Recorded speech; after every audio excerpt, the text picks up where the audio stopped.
अब लेंस में क्या डिफेक्ट है वो हमें समझना है, और यहीं से क्वेश्चन सामने आता है कि ये जो हमने अभी तक जो ऑप्टिकल इंस्ट्रूमेंट पढ़े ये सारे रिफ्रैक्टिंग टाइप टेलीस्कोप थे, लेंस में रिफ्रैक्शन होता है, और एक दूसरे ऑप्टिकल इंस्ट्रूमेंट होते हैं उन्हें हम कहते हैं रिफ्लेक्टिंग टाइप टेलीस्कोप। तो रिफ्लेक्टिंग टाइप टेलीस्कोप में हम मिरर यूज करते हैं। क्या यूज करते हैं? तो जब हम लेंस के डिफेक्ट समझने लग जाएंगे तो हमें समझ में आने लग जाएगा कि हम रिफ्रैक्टिंग टाइप टेलीस्कोप को ज्यादा प्रेफर करेंगे या रिफ्लेक्टिंग टाइप टेलीस्कोप को यूज करेंगे। और ये सीबीएसई बोर्ड का बहुत प्रोमिनेंट क्वेश्चन पूछा जाता है कि रिफ्लेक्टिंग टाइप टेलीस्कोप और रिफ्रैक्टिंग टाइप टेलीस्कोप में से हम किसे ज्यादा प्रेफर करेंगे और क्यों।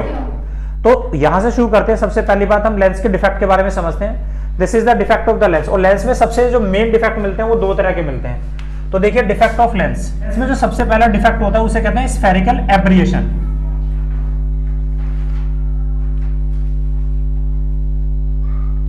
एब्रिएशन डिफेक्ट क्या होता है? स्फेरिकल एब्रिएशन देखिए, जैसे कि एक हमारे पास एक लेंस दिया हुआ है, this is suppose to be lens. अब यहां से इसमें हम एक बात ऑब्जर्व करते हैं बेटे कि इसमें गौर करके देखिए यहां का कर्वेचर कैसा है? ज्यादा है। यहां का कर्वेचर कैसा है? कम है। अब इसका कर्वेचर ज्यादा है तो इसकी मोड़ने की ताकत कैसी है? ज्यादा है। जबकि ये सरफेस ऑलमोस्ट कैसी है? फ्लैट है। इसकी मोड़ने की ताकत कैसी है? कम है। ये किस तरह से बिहेव कर रहा है? एक स्लैब की तरह। और ये किस तरह से बिहेव कर रहा है? एक प्रिज्म की तरह, एक कर्व सरफेस की तरह बिहेव कर रहा है। तो यहां से देखिए जब यहां से लाइट पड़ के जाती है, ये वाली लाइट यहां से पड़ के जाती है ऐसे, तो यहां से बेसिकली इसमें ये ऑब्जर्व करते हैं कि यहां से जो लाइट जाती है ये लाइट यहां से कम बैंड हो पाती है। ये इसकी फोकस कहां बना? ये यहां जाके बनता है इतना दूर। लेकिन जो ये हमारा जब ये एजिस पे जब लाइट पड़ती है तो यहाँ का कर्वेचर कैसा है? ज्यादा है। कर्वेचर ज्यादा तो वो लाइट को कहाँ बैंड कर देता है? ज्यादा बैंड करेगा। तो फोकस मुझे यहाँ भी मिल रहा है, फोकस मुझे यहाँ भी मिल रहा है। यही नहीं, यहाँ से अगर ले जाएगी तो इसका फोकस कैसा होगा? यहाँ से ये रहा। यहाँ से जाएगा तो ये कैसा होगा? यहाँ होगा। अल्टीमेटली हम ये देखते हैं कि यहाँ से जब रे आगे की तरफ बढ़ती चली जाती है तो हमें फोकस यहाँ भी नजर आता है, यहाँ भी नजर आता है, यहाँ भी नजर आता है। तो हमें कई सारे फोकस नजर आते हैं। और एक बात हमें बहुत अच्छे से पता है, जितने फोकस होते हैं उतनी इमेज नजर आती है। तो हम ये देखते हैं कि एक ही पॉइंट के आसपास हमें कई सारी इमेज नजर आती है। और जब कई सारी एक पॉइंट के आसपास हमें इमेज नजर आएगी तो इमेज कैसी नजर आएगी? हमें ब्लर। तो हम ये समझ नहीं पाएंगे कि एक्चुअल इमेज कौन सी है और उसका साइज एक्चुअली में क्या है। तो दिस इज द बेसिक और common defect ever to be seen in the किसमें? लेंसेज। तो लेंसेज में सबसे कॉमन डिफेक्ट होता है जिसकी वजह से हम लेंस से जब भी किसी एक ऑब्जेक्ट की इमेज को बनाना चाहते हैं, टेलीस्कोप, माइक्रोस्कोप कुछ भी यूज करें, हमेशा उसकी इमेज हमें कभी भी पूरी तरह से साफ नहीं दिखा सकते जितना वो हो सकती थी। ये बात, तो ये वाला जो डिफेक्ट होता है उसे हम क्या कहते हैं? Spherical aberration. इसीलिए आप लोगों ने देखा होगा जो आपके स्कूल में जो टीचर्स होते हैं, अगर आपने प्रैक्टिकल करे होंगे तो आप लोगों ने देखा होगा आपके जो टीचर होते हैं, जो आपके लेंस होते हैं ना, लेंस ये इस लेंस को यहाँ पर क्या करते हैं? एक पेपर के साथ ऐसा मार्क करा देते हैं। आप देखिएगा टीचर कहते हैं कि जो लेंस होता है उसको साइड से क्या करो? कवर कर लो पेपर के साथ। ये पेपर के साथ ऐसा कवर करा देते हैं। तो सिर्फ हम लेंस का कौन सा पोर्शन यूज करते हैं? ये बीच वाला। क्या यूज करते हैं? बीच वाला। हम ये वाला जो एज वाले पोर्शन होते हैं इससे कम से कम यूज करने की कोशिश करते हैं। और अभी इसका एक सेकंड यूज हो रहेगा, सेकंड इसके एक फॉल्ट हो रहेगा इसमें कि हम चाहते नहीं है कि लाइट एज पे से पास होके जाए। हम क्या चाहते हैं? बीच में से होके जाए, मिड पोर्शन। तो इसलिए क्या करते हैं यहाँ पर इस चीज को कम करने के लिए क्या करते हैं? यहाँ पर एक पेपर के साथ उस लेंस को ऐसा मार्क कर देते हैं, या कोई टेप लेते हैं, उस टेपिंग के शुरू करते हैं, उसके जो आउटर एज होता है उसको क्या करते हैं? मार्क करते हैं। तो हम एक बीच वाला पोर्शन यूज करते हैं जिसमें से, और आपको पता है जब बीच वाला पोर्शन होगा तो एक बात अच्छे से भी पता है कि बीच वाला पोर्शन और क्या नहीं कर सकता? ये स्लैब की तरह काम करेगा। स्लैब की एक स्पेशलिटी है कि वो लाइट के कलर को तोड़ता नहीं है। तो अगर व्हाइट लाइट गई थी तो व्हाइट की व्हाइट लाइट ही तो जाएगी। तो इसलिए हम बीच वाले पोर्शन को ज्यादा प्रेफर करते हैं। तो this is the common defect is seen in the lenses. तो इसे क्या कहते हैं? Spherical abrasion. स्फेरिकल में उसके साइज की वजह से भी क्या होता है? उसमें हमारे डिफेक्ट आ जाता है, हमारी इमेज साफ नहीं बनती। दिस इज क्या? Spherical aberration. और दूर कैसे किया जाएगा? लेंस को कवर कर देते हैं उसके एजेस को, उसकी वजह से हम इसको कम कर सकते हैं। दूसरा इसमें आता है दिस इज क्रोमेटिक एब्रिएशन। क्रोमेटिक एब्रिएशन ये क्या होता है? तो क्रोमेटिक में ये होता है कि हमें पता है जो लेंस होता है ना बेटे, इस लेंस को अगर आप गौर से देखेंगे तो लेंस एक प्रिज्म की तरह काम करता है। देख रहे हो आप? ये इसके एजेस कैसे हैं? प्रिज्म की तरह काम कर रहे हैं। और प्रिज्म की एक स्पेशलिटी पता है कि जब भी प्रिज्म से कोई लाइट पास होती है तो लाइट अपने सातों कलर में क्या होती है? स्प्लिट हो जाती है। This is red to violet. इस तरह से ये क्या होती है? यहाँ पर स्कैटर हो जाती है अपनी इस डायरेक्शन से। ये तो पढ़ा हम लोगों ने। तो हम ये देखते हैं कि यहाँ पर जो लेंस है, जब यहाँ पर जब लाइट आगे पड़ती है, क्या पड़ती है बेटे? जब यहाँ पे लाइट पड़ती है तो लाइट पड़ने के बाद क्या होती है, ये अलग अलग कलर में क्या होती है, यहाँ पर स्प्लिट हो जाती है। नहीं है समझ में? तो यहाँ से जब लाइट जा रही है, ये जा रही है यहाँ से, तो ये ऐसे मुड़ गई, यहाँ से गए, अलग अलग कलर के लिए अलग अलग फोकस बनना स्टार्ट हो जाते हैं। कोई ज्यादा मोड़ेगा, कोई कम मोड़ेगा। यहाँ से देखते हैं कि जब लाइट पड़ेगी तो कौन से कलर को ज्यादा मोड़ेगा, ये प्रिज्म किसे सबसे ज्यादा मोड़ता है, वॉयलेट को। तो हम देखते हैं कि वॉयलेट वाला तो यहाँ चला जाता है, जबकि रेड वाला आगे पहुंचता है। नहीं है बात समझ में बात? तो अगर इसका मतलब यहाँ पे यहाँ पे यहाँ पे अलग अलग हमें कलर की क्या मिलेगी, फ्रिंजेस मिलना शुरू हो गई। यहाँ भी फोकस मिला, यहाँ भी फोकस मिला, लेकिन सब फोकस कैसे हैं, कलर फोकस है। तो मतलब एक ऑब्जेक्ट जिसकी इमेज हमें देखनी थी, वो इमेज कैसी नजर आ रही है, अलग अलग कलर में नजर आ रही है। फिर से वही काम होगा, एक ऑब्जेक्ट की इमेज हमें अलग अलग जगह, कई जगह नजर आ रही है, और कैसी नजर आ रही है, कलर फ्रिंजेस नजर आ रही है, कलर इमेज नजर आ रही है। तो हमें इस जिस ऑब्जेक्ट की इमेज को देखना था, वो कभी हमें क्लियर नजर आती ही नहीं है। नहीं है समझ में? तो ये सबसे ज्यादा कॉमन प्रॉब्लम है। और आप ये देखते हैं बीओ लेंस के अंदर कि जैसे जैसे हम लेंस को, इस सरफेस को अगर ध्यान से देखें, तो यहां पर गौर करके देखो, यहां पर प्रिज्म का एंगल कैसा है, ये वाला एंगल ए, यहां पर एंगल कैसा हो गया, थोड़ा कम हो गया, यहां पर एंगल और थोड़ा कम हो गया। तो इसका मतलब जब एंगल कम से कम होता चला जाएगा, तो उसकी बेंडिंग भी कैसी होगी, एंगल ऑफ डेविएशन भी कैसा होगा, कम होगा। तो फिर से वही बात कि हम क्या चाहते हैं, एक लेंस में कौन से पोर्शन को हम यूज करना चाहते हैं रिफ्लेक्शन के लिए, हमेशा मिडिल पोर्शन को। वो इसलिए क्योंकि मिडिल पोर्शन क्या करता है, जब यहां से मिडिल पोर्शन से लाइट जाती है, तो यस उसको रिफ्लेक्ट क्या करता है, उसको अलग अलग कलर अलग अलग फोकस पे बैंड नहीं करता, सबकी डायरेक्शन एक होती है। और नंबर दूसरा क्या होता है, अलग अलग कलर की फ्रिंजेस भी इसमें देखने को नहीं मिलती, मतलब फ्रिंजेस मतलब अलग अलग इमेज भी बनने को नहीं मिलती। तो इसमें क्या करते हैं गुड़िया, यहां से जब लाइट जाती है, तो ये देखते हैं कि इस वाले यहां से एक लाइट गई, फिर से यहां से लाइट गई, इन दोनों ने एक पॉइंट पे मोड़ दिया। तो ये सपोज टू बी यहाँ पे क्या थी, रेड कलर। लेकिन जब ये कलर यहां से जाता है, तो हम क्या देखते हैं, वॉयलेट को कहां मोड़ देता है, वो यहां मोड़ देता है। इसी बीच में सारे कलर तो आ जाएंगे, तो अलग अलग फोकस बन जाते हैं, अलग अलग इमेज बनती है। फिर से कोई दिक्कत आने लगी, इमेज हमें साफ नहीं नजर आ रही। अब इमेज नहीं नजर आ रही साफ, तो इसमें हम क्या करते हैं, जो लेंस यूज करते हैं, वो लेंस कैसे होते हैं, क्राउन और फ्लिंट के होते हैं। क्राउन और फ्लिंट, ये लेंस ऐसे होते हैं बेसिकली, मतलब एक लेंस दो लेंसों से मिलकर बनाए जाते हैं। और flint lens, this is the crown, this is flint and this is the crown. अगर यहां से लाइट पड़ के जाती है, तो ये एक लाइट को क्या करता है, बैंड करेगा, भाई प्रिज्म सातों कलर में तोड़ देगा, ये दोबारा क्या करेगा, उसकी पोजीशन को दोबारा वैसे ही कर देगा।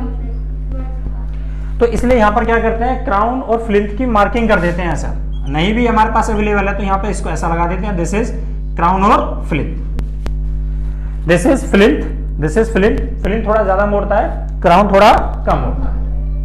नहीं बेटे समझ? तो हम क्राउन जो लेंस ऐसे यूज करते हैं, जो किससे बने होते हैं, ऐसे लेंस जो क्राउन और फ्लिंट के बने होते हैं, उन लेंसेज को हम ज्यादा यूज करते हैं। और अगर लेंस हमारे पास अभी वो अवेलेबल नहीं है, तो उसके ऊपर क्या करते हैं, फ्लिंट और क्राउन की कैपिंग उसके ऊपर चढ़ा देते हैं। कहां पर, जो इसके एज होते हैं। और इसको हम जो मिडिल वाला पोर्शन होता है, उसको हम यूज करते हैं as for determining the image magnification, और कि एक ऑब्जेक्ट कितना नियर हमें लेंस के नजर आ रहा है। ये बात समझ में? तो ये दो टाइप के कॉमन इसमें डिफेक्ट देखने को मिलते हैं। पहला स्फेरिकल एब्रेशन। स्फेरिकल एब्रेशन क्या होता है कि आपको पता है, उसकी शेप की वजह से अलग अलग फोकस बन जाते हैं, फोकस बनते हैं, अलग अलग इमेज बनती है, इमेज साफ नहीं नजर आती बेटे।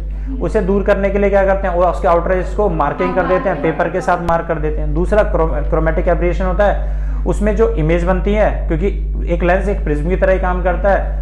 जैसे व्हाइट लाइट जाएगी, सातों कलर में टूट जाएगा, सातों कलर में टूटेगा, तो सबके लिए क्या बनेगी, इमेज अलग अलग बनेगी और कलर इमेजेस बनेगी, फिर से देखने में दिक्कत आती है। कम करने के लिए क्या करते हैं, ऐसे लेंस यूज करते हैं जो किससे बने हो, दो फ्लिंट और क्राउन लेंस से बने हो, या तो ऐसे यूज करते हैं, थोड़े से महंगे होते हैं ये। अदरवाइज क्या करते हैं, उनके ऊपर फ्लिंट और ये जो क्राउन जो लेंस होते हैं, उनकी कैपिंग कर देते हैं। कैपिंग करने से क्या होता है, वही हमारा जो सेम इफेक्ट होता है, ये इधर से ऐसा मोड़ेगा, ये इधर मोड़ेगा, तो दोनों बराबर कर देंगे। उसके बाद मेरा क्वेश्चन आप लोगों से ये था कि भाई व्हाई डू वी प्रेफर, कि हम, अच्छा इसका मतलब जब हमारे लेंस में डिफेक्ट आ गया तो हम इसको प्रेफर करना नहीं चाहेंगे। तो अब हमारे पास जो एक रिफ्लेक्टिंग टाइप टेलीस्कोप होता है, उसे हम ज्यादा प्रेफर करते हैं, रिफ्लेक्टिंग टाइप टेलीस्कोप को। तो why do we prefer the reflecting type telescope over the refracting type telescope, ये बहुत कॉमन क्वेश्चन पूछा जाता है। तो सुनिए इसका आंसर। अभी मैं आपको रिफ्लेक्टिंग टाइप टेलीस्कोप एक अलग से बना के दिखा दूंगा फॉर नॉलेज। तो देखो जी, इसमें सबसे पहले जो हम रिफ्लेक्टिंग टाइप टेलीस्कोप को ज्यादा क्यों प्रेफर करते हैं, उसका आंसर सुनिए। तो आंसर है, इसलिए यूज करते हैं कि जो रिफ्लेक्टिंग टाइप टेलीस्कोप होता है, अगर मैं उसमें हम कौन यूज करते हैं, मिरर यूज करते हैं। तो जो अगर एक मिरर है, तो मिरर का अपना क्या एक अपर्चर होगा, और मेरे पास एक लेंस का अपर्चर है। अगर मेरे पास जितना मिरर का अपर्चर है उतना ही मेरा लेंस का अपर्चर हो, तो इसकी जितनी गैदरिंग पावर है उतनी तो इसकी भी गैदरिंग पावर है, दोनों बराबर बराबर गैदर कर रहे हैं। लेकिन होता क्या है इसमें कि जो मिरर होते हैं, मिरर क्या करते हैं, 100% लाइट को क्या करते हैं, अपने में से रिफ्लेक्ट कर देते हैं लगभग। लेकिन जो लेंस होते हैं अपने में कुछ लाइट एनर्जी को क्या करते हैं, एब्जॉर्ब कर लेते हैं। और जब वो लाइट की एनर्जी को वो अपने अंदर एब्जॉर्ब कर लेंगे, तो जब वो लाइट की वापस अपने में से लाइट को क्या करेंगे, रिफ्लेक्ट करते हैं, तो लाइट की इंटेंसिटी क्या हो जाती है, समटाइम कम हो जाती है।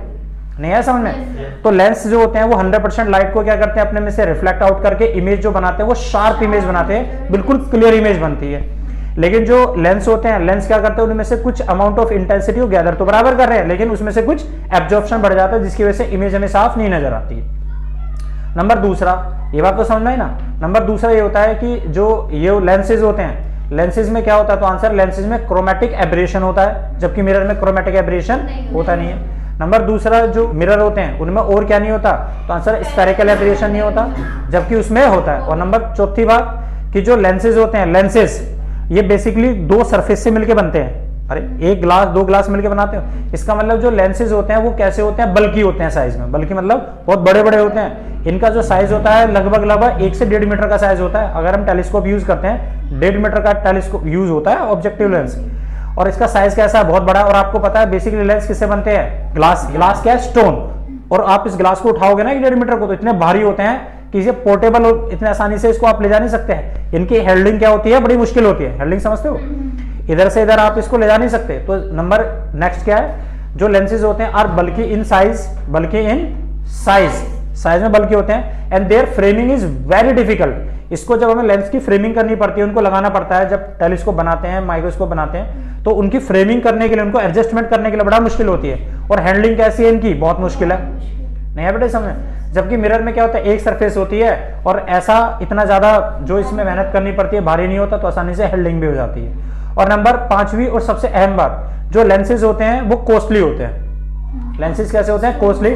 और दूसरा बात, उनके अरेंजमेंट के लिए, उनके सेटअप के लिए हमें कॉस्ट ज्यादा खर्च करनी पड़ती है। भाई सस्ते महंगे होते हैं, लेंस से होते हैं महंगे होते हैं। और क्यों? क्योंकि उसमें हमेशा हमें क्या करके रखना पड़ता है, उसको हमेशा पॉलिश भी करके रखना पड़ता है। तो और लेकिन जो मिरर होता है उसमें सिर्फ एक सरफेस पॉलिश करनी पड़ती है।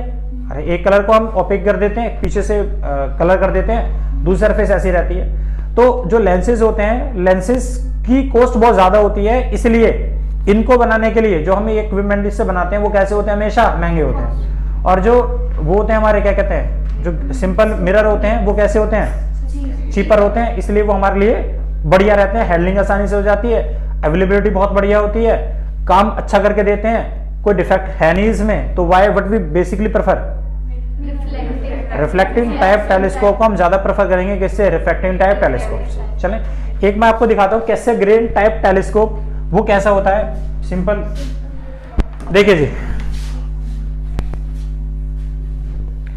तो इसमें रिफ्लेक्टिंग टाइप टेलीस्कोप बना रहे हैं।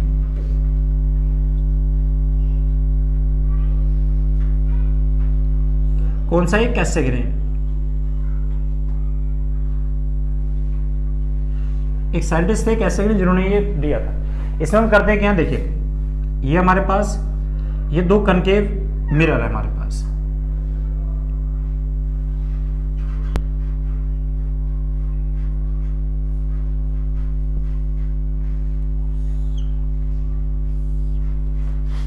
यहां से ये जो कनकेव जो मिरर होते हैं इनको कहते हैं पैराबोलिक रिफ्लेक्टर। क्या कहते हैं बेटे, पैराबोलिक रिफ्लेक्टर। इसको हम प्राइमरी मिरर भी बोल देते हैं, इन्हें क्या बोलते हैं, प्राइमरी मिरर। और ये वाला एक मिरर और यहाँ पे होता है, दिस इज नोन एज क्या, सेकेंडरी मिरर। क्या कहलाता है, सेकेंडरी। लेकिन ये कॉन्वेक्स होता है।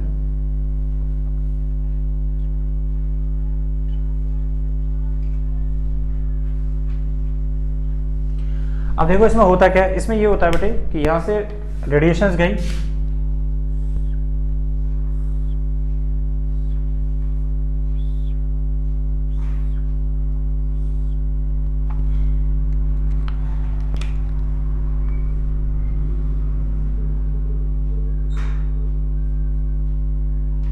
हमारी आई में आ रही है ना बेटे, तो एक पॉइंट पे काटेंगे, वहां पे क्या बनाएंगे, इमेज बनाएंगे। तो दिस इज कॉल्ड क्या, ये वाले जो टाइप के जो टेलीस्कोप होते हैं ये क्या कहते हैं, रिफ्लेक्टिंग टाइप टेलीस्कोप होते हैं। और ये क्या बनाते हैं, इमेज बनाई। तो ये वाले टेलीस्कोप हमारे क्या होते हैं, रिफ्लेक्टिंग टाइप टेलीस्कोप होते हैं। इसमें कोई एब्जॉर्प्शन नहीं होता, आसानी से अवेलेबिलिटी हो जाती है, चीपर होते हैं, बेस्ट होते हैं, हैंडलिंग बहुत आसान होती है।